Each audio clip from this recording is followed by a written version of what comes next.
I've got an idea. I want to make a business. Where should I start my business? London would be a great place to live. London is a metropolitan city full of museums, galleries, pubs, and the best university in the world, Imperial.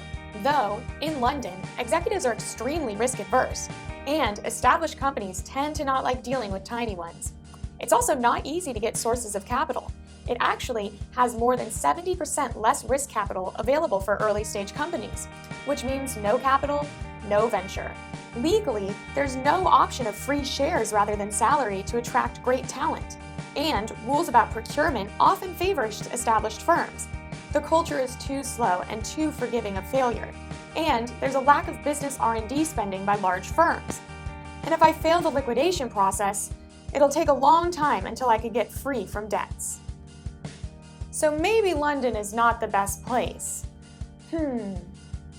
Wait, what about Silicon Valley?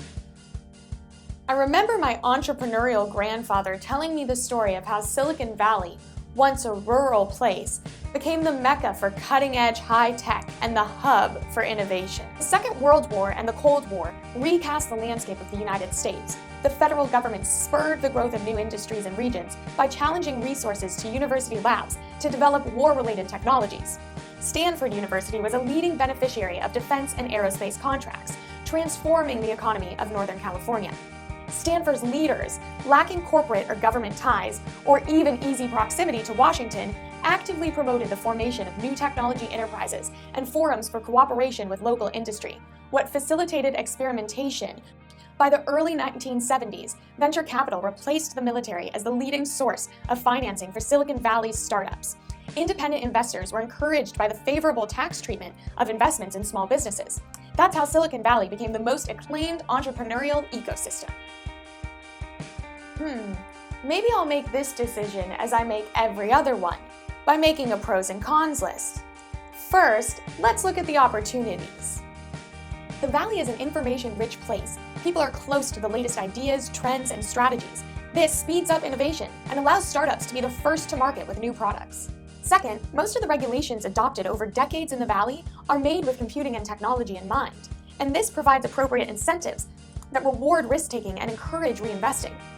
Third, there's the culture of learning through open synergetic networking based upon trust. There's linkage and collaboration amongst firms and with universities and public research organizations, facilitate collective learning and increase the speed of innovation. There's also tolerance for disloyalty to a firm, which makes it possible to have the knowledge transfer and diffusion of high-level expertise and capabilities around the region. Fourth, Silicon Valley is a magnet of soft power. Both universities in the area, Stanford University and the University of California, and large tech companies attract and keeps the majority of the best minds and ambitious scientists and engineers around the world who strive for competitiveness on the highest level of innovation, boosting the technological capacity of the region. Fifth, there's a culture that fosters experimentation. There's an entrepreneurial culture that inspired people to bypass obstacles and traditional ways of doing things through radical innovation, and which accepts and tolerates failure as a necessary badge of experience that is the foundation of innovation. There's little shame associated with business failure, and second chances in Silicon Valley are the norm. Six, there's a risk-taking ecosystem. Entrepreneurs are encouraged to take big risks for big potential upsides, and there are venture capitalists who are willing to put up the risk capital and come up with a model. Seventh, in Silicon Valley, service providers specialize in the problems of the technology industry. Lastly, there's also great access to funds. Silicon Valley has been the center for venture capital for years. Actually, 60% of the global venture capital of the world originates from this region, accounting for more than 20 billion American dollars. Wow, this could all really help my future company. But let's look at the challenges just to make sure that this is the right place for me. The first is forgetting about the end user by getting distracted with the competitive environment, where everyone wants to take a risk and succeed as an entrepreneur. People fall in love with ideas, not businesses. Second, Silicon Valley is expensive and has expensive premises and cost of living. In 2012, rent rose 5.6% across America as a whole, and in that same period, it rose 10.1% across all of the San Francisco Bay Area. Third, Silicon Valley seems to be the land of endless lawsuits, And fourth, it's costly to attract talent where everyone is competing for experienced talent.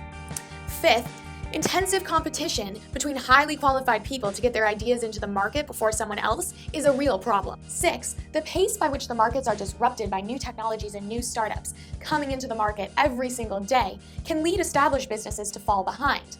As fast as someone can come up with a great idea in business is as fast as it can get out into the market. Those do seem like setbacks, but I think Silicon Valley is the place for me. I'm gonna be a millionaire!